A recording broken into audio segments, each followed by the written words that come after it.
Hello and welcome to The World in 30 Minutes, the podcast on the events, policies and ideas that will shape the world from the European Council on Foreign Relations. My name is Mark Leonard, I'm Director of ECFR, and this episode is part of our World in 30 Minutes mini-series on the end of the world.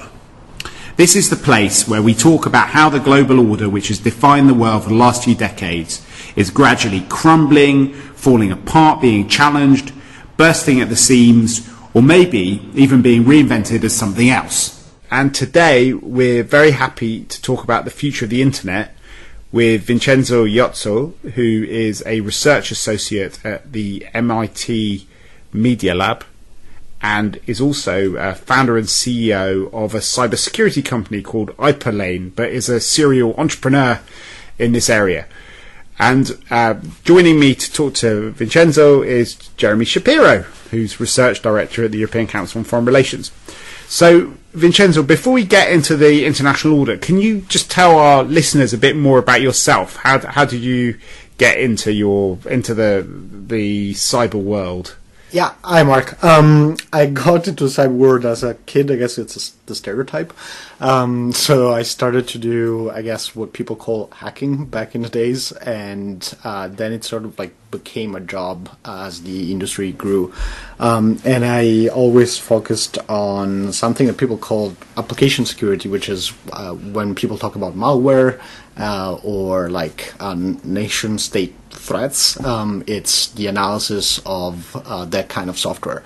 And I've specifically focused for a long time on mobile devices. So I co-authored a book on iOS hacking and helped the World Economic Forum on some work that they did on cybersecurity as well. So because hackers, when you were hacking into things, what were the most high-profile things that you managed to hack into? Can you talk about that, or you go to prison? Yeah, I guess I'm not sure about that. My lawyer would not be happy.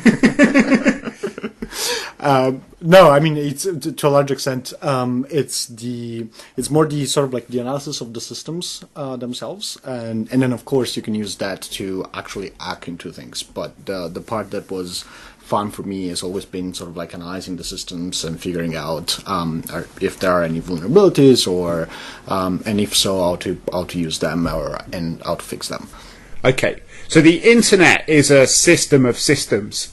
If you look at that as a hacker from the outside, I mean, what do you think the biggest vulnerabilities of the internet are as a system? So it's interesting because when you think about the internet, it has been built to be fairly resilient to random faults, but highly unsecure against sort of like targeted attacks. So, and this goes to the very sort of like basis of the internet. The main routing protocol that is used to sort of like send things around is fundamentally based on trust.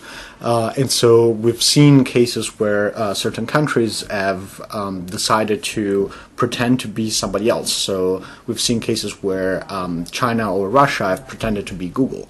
And this is an interesting, I think it's a very interesting case of sort of like building a very complex system with a completely different set of incentives in mind. And now I think one of the things we're realizing is that because security was not built in the internet, a lot of people at the policy level are questioning whether the internet is a safe place to be and whether we should have separate networks that are sort of like safer to deal with. And there's been a lot of chat about that in multiple countries: the US, I guess the EU, Russia, and I guess China technically has a separate internet through their Great Firewall. But yeah, it's and the other thing about the internet is that it's a very complicated, even from just a governance standpoint. It's so complicated that it's really hard to pin down a set of like authorities that you can talk to figure out when something goes wrong, what to do about it. Because I was in Stanford recently and spoke to one of the cyber experts there, and he said that we might be approaching the period where the financial costs of cyber insecurity are going to be larger than the productivity benefits that we get from the internet? I find that to be a questionable statement. I think so. To a large extent, one of the problems that we actually have is that it's really hard to put a price on the cost of cyber incidents, and we're seeing a lot of this through cyber insurance actually. So there's this new field, well, sort of new. People have been talking about this for about 20 years, but they still haven't figured out a good solution. And one of the problems there is how to actually figure out what is the value at risk. So a lot of the calculations there are not strictly scientific, I would say. That being said, I do agree that the internet, we're getting to the point where we have a huge divide in terms of in terms of security. So the vast majority of the internet is extremely insecure, and then we're seeing a few cases of companies or governments that have really stepped up their game and have built very secure systems or devices. And Apple, for instance, or even Microsoft, they're both good examples. Like their latest software is really secure, but then you have all the legacy problem, and so a lot of the stuff that is actually on the internet right now is really insecure, not because we don't know how to fix it, but because there is a massive cost involved in actually upgrading everything, which, by the way, was the source of the problem with the WannaCry attack recently. Do you think that this, when you say something like that, it sort of cries out for regulation, which is probably not what you meant, but do you think that there is an ability to for governments to make this that level of security mandatory, that they can push that through the system, or contrary-wise, is the reason, and maybe asking the question from a slightly different perspective, is the reason that Apple and Microsoft's products are more secure, is that a result of a regulatory push or market push? I think so.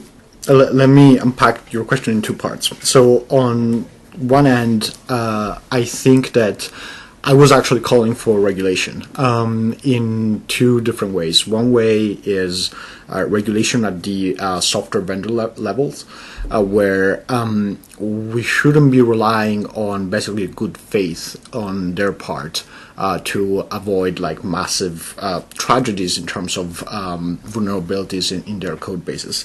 So I'm one of those people that actually think that having some kind of regulation around software liability would be a good idea at this point. Of course, we need to be careful because you don't want to stifle innovation and all of that, but I think it's a topic that should be talked about more. And then the second part to this is regulation in terms of like industry and network security, and so historically, regulation in that sense has not helped much. So for instance, if you take HIPAA in the US, which is supposed to regulate the medical sector, what you see is that it's done anything but help in terms of security. They make me fill out a lot of forms, but yeah. Basically putting in private information so that they don't share my private information. Yeah, and also, I mean, it's interesting how basically for big companies, they are in the sector, they are compliant with IPA, but that means that they are using outdated systems that are certified and so on and so forth. So in a sense, the regulation is forcing them to be insecure. Right. And then you have the smaller players, which could be, I don't know, my dentist, and they don't have the resources to actually be compliant with IPA, so they do even worse. And so, like, regulation there is a bit of a tricky topic. What seems to be working actually in that sense is market pressure. So there have been a couple of studies that have shown how security has improved for contractors of either defense companies or the financial sector, because the big banks and the government are now basically asking their contractors to respect a certain set of standards in order to do business with them.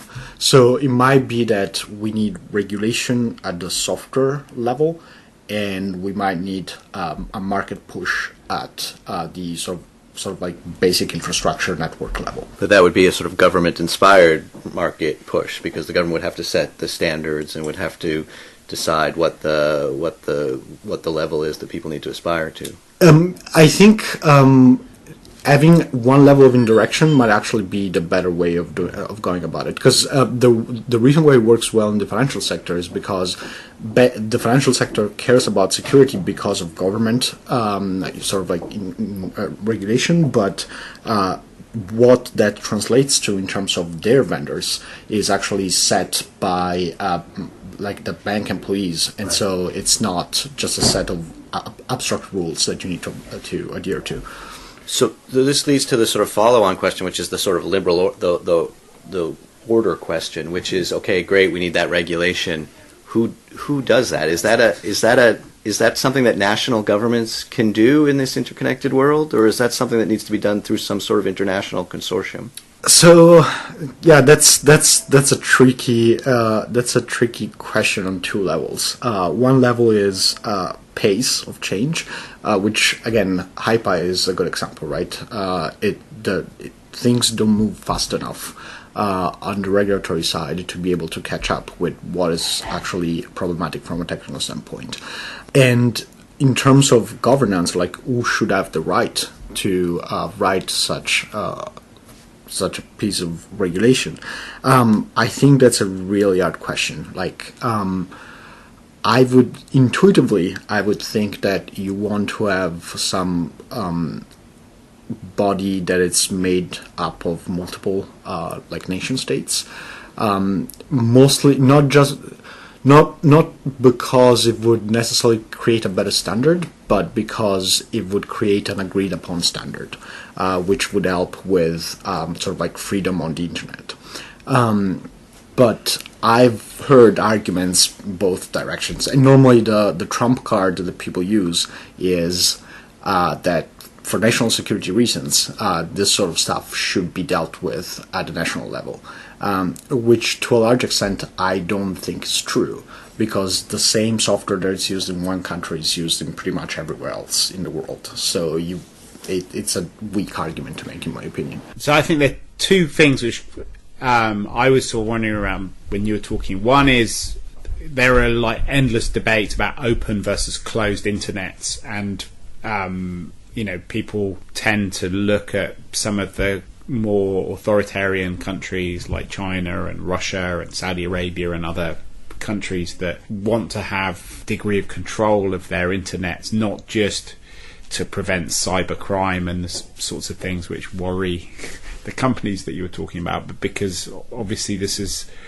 the main public space now, and that's where people mobilize, where people discuss different things, and a key bit of having control of your country and having sovereignty is having control of the internet. So that therefore means that countries that are less comfortable with open societies want an internet that reflects that.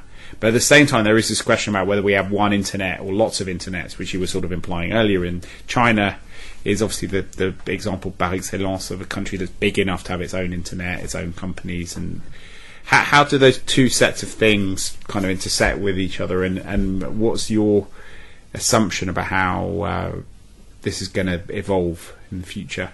So, to a large extent, I think there is currently a natural division of the internet that it's based on languages. Like, you can easily argue that there is one part of the internet that it's mostly like English spoken English, then there is in content. There's another part that it's roughly like Russian dominated, and then there is a part that is Chinese dominated. And you can argue that even without the Great Firewall and other like censorship measures, that divide would still stay in terms of content. The question there is, should the internet have like basically mimic the same like government structure that the country has? And my argument there would be that that would be a bad idea. I mean, I can see how countries would want that to be true, but at the same time, I think one of the main selling points of the internet is that it's this world that it's outside of the national borders in all in every possible dimension. And I think that losing that would actually reduce a lot the usefulness of the internet for everyone. But that being said, I do see more and more the political need or the political will to try to somehow split the internet in different in sort of like different subnets, if we can call them that. Lots of people talk about the splinternet. Yeah. I mean, one of the concerning parts, for instance, is what some people in Europe are thinking, whereby the idea is that if we add our internet, like our European internet, then that would foster competitive, like it would create a tech market in Europe. Yeah. National champions even. Yeah. I think because they're two bits that there is a sort of, there was a post-Snowden thing about do we want to have control of our own data and to stop the US from spying on everything. And then there is also a sort of China-inspired commercial point. I mean, I've spoken to... That's also American-inspired, too. More American-inspired, maybe, than China-inspired. Yeah, but there is... I mean, I've got a friend who's a very successful tech person who worked for one of the biggest American companies in the world for a long time, and he says that Europeans are doomed just to be wage slaves because you can't. There's no market that's big enough to get to that sort of scale. So you get to a certain scale, and then you get bought up by one of the big ones, and that's your only option. So either you get bought up, or you just go to America and you build American companies. Yeah, but I think so. I mean, I think that is a bit of a catch-22 problem in the sense that until you close the market to American companies. So I think the issue there is that the financial sector in Europe, at every stage of basically the life of a tech company, is just not there, and that has very little to do with whether we need a closed or open internet in Europe in order to foster innovation. Because the problem really here is not the fact that if you start a company, say, in the UK or in France, the problem is not that somebody will come to you, like a VC will come to you and say, oh, but your market is too small.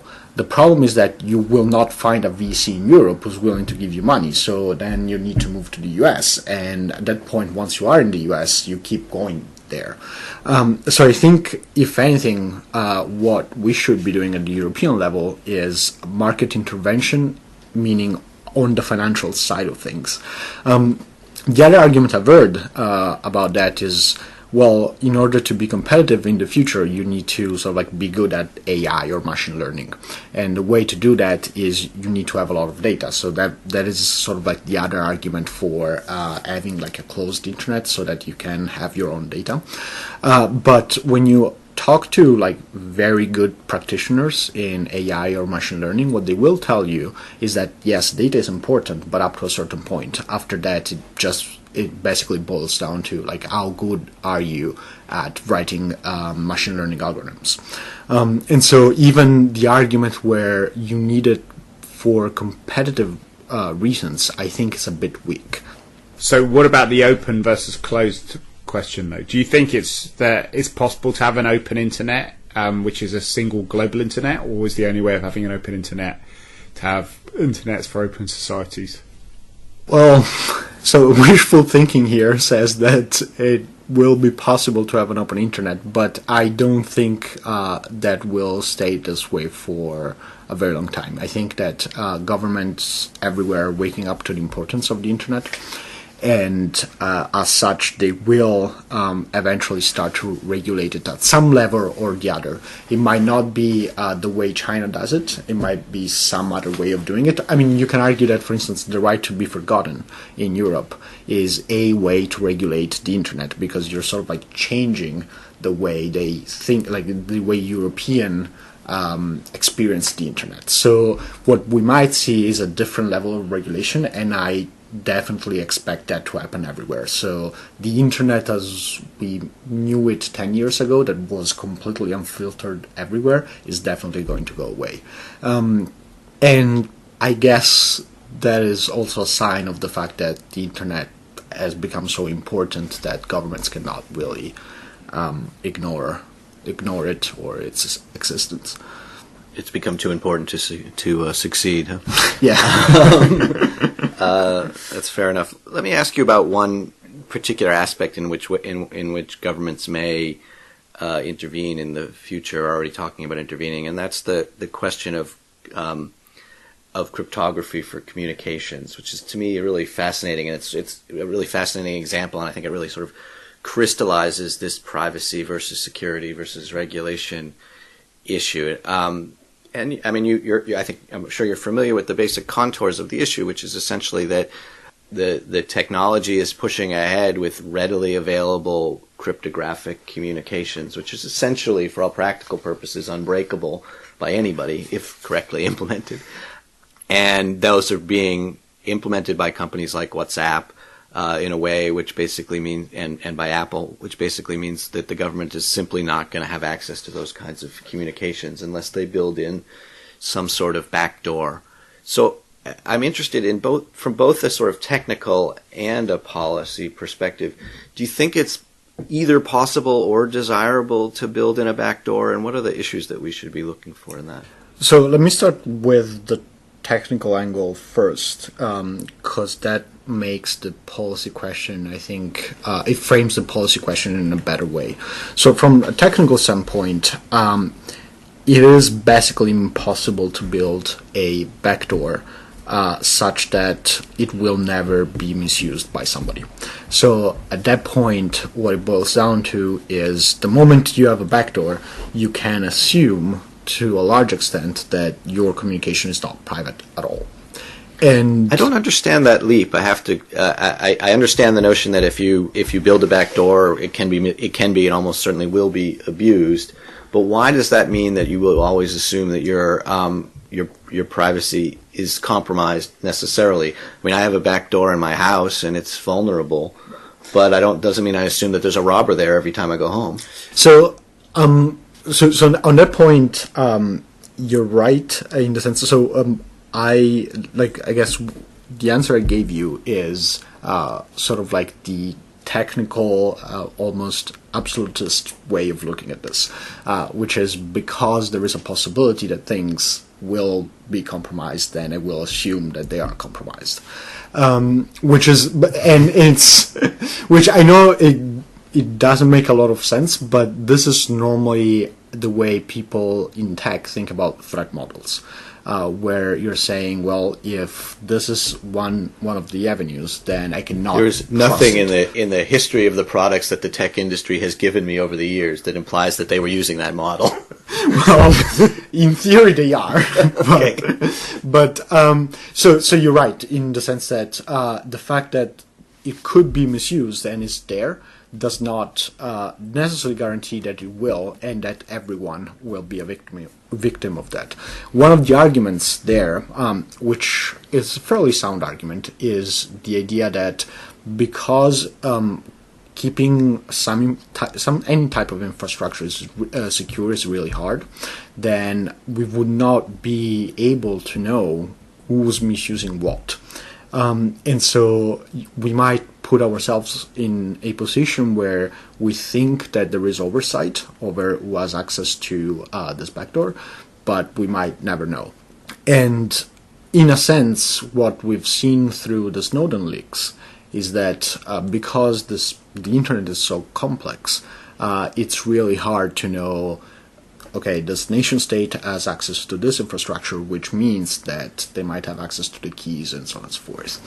And all in practical terms, all the networks that we've seen where there is some kind of implicit level of trust have all been violated in one way or the other. There is the public key cryptography system that we use today, which is basically what allows your browser to know whether the connection to a given website is safe or not, has been compromised multiple times for commercial reasons. Basically, what happened was somebody bribed people inside certificate authorities to obtain fake certificates for other websites. So While it is true that there is no logical connection between, or rather, it's not a given that if there is a backdoor, it will be misused. What we've observed in practice is that all systems that have some kind of built-in vulnerability of any kind will be exploited in ways that we don't really know about. So if we assume that to be the case, then the policy question becomes, do we really need to break encryption in order to achieve the public safety goals that we have?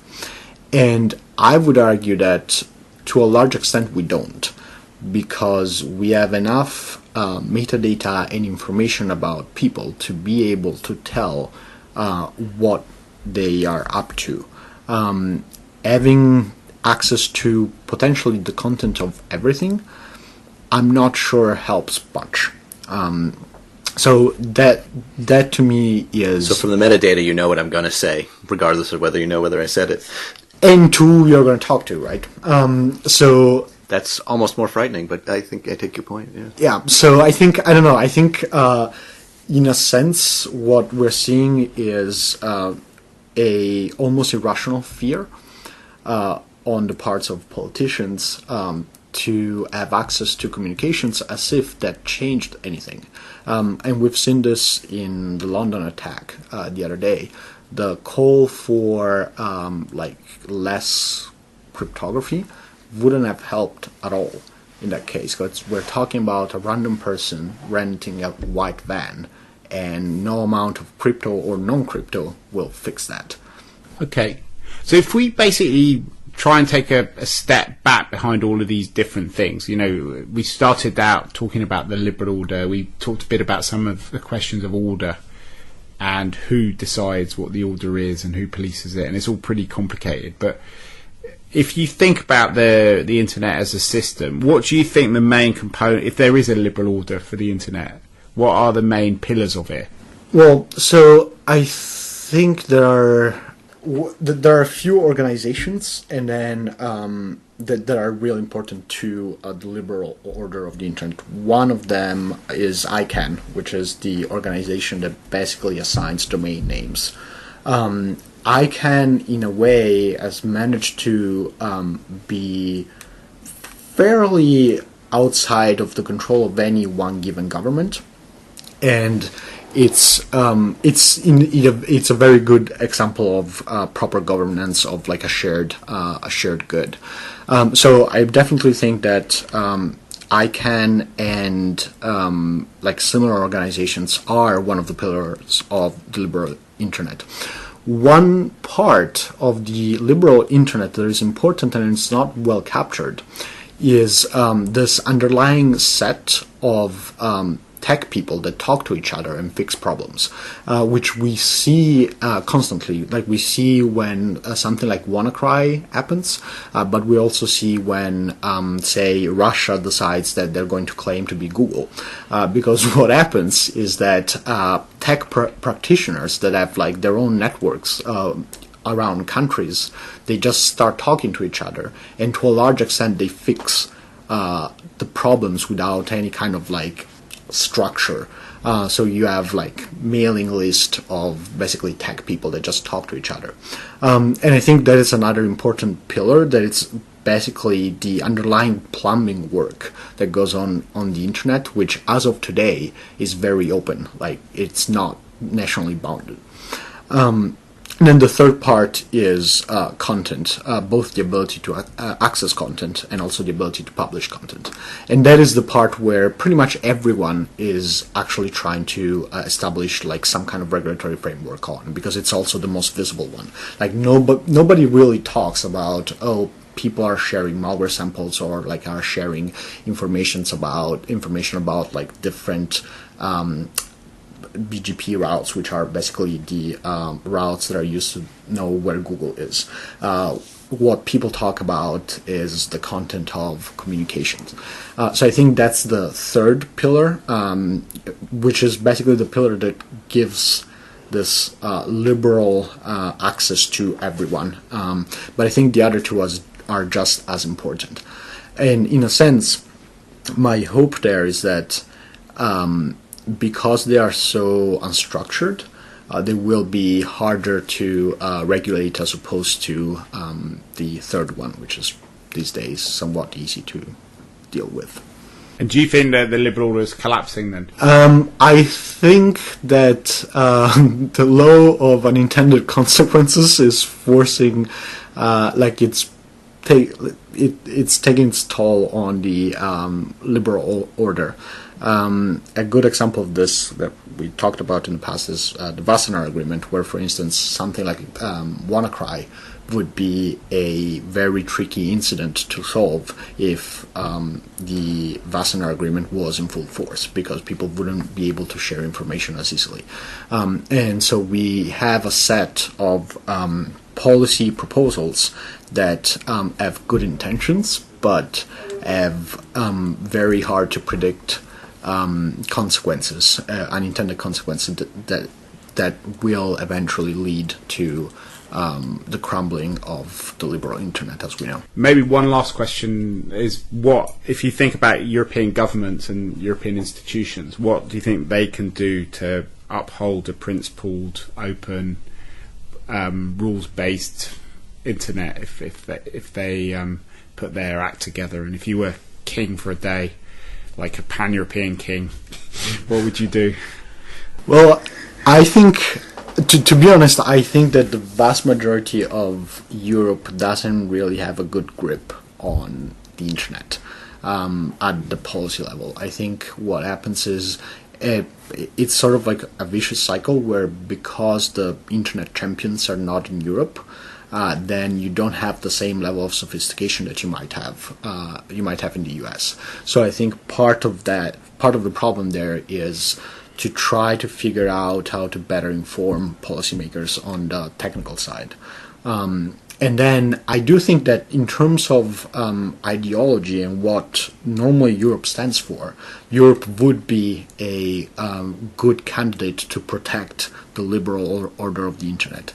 I just think that we don't have the expertise to do that yet. How to go about fixing it? I think that's harder. To a large extent, we would need to let go of the idea that anything that has to do with the internet at some point becomes national security, because that prevents any talk to happen in Brussels, and then it ends up being at the national level. So I think that would be step number one. And step number two, to try to have more, like a less confrontational engagement with the industry, both whether the industry is in Europe or the US, which we're not really doing, because when you talk to politicians in Europe and you mention Google or Facebook, all they think about is tax evasion, which is a bit beside the point here. Unless you're trying to collect taxes. Yes.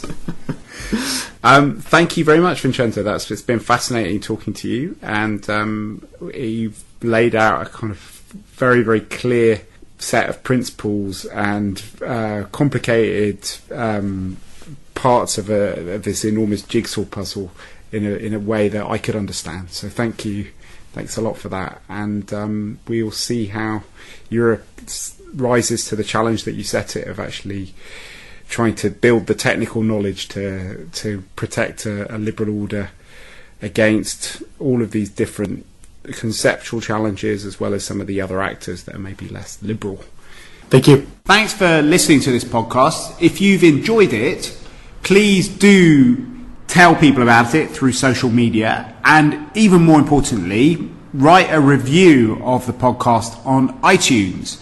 In order to encourage you to do this, we have decided to create a special commemorative mug for the End of the World series.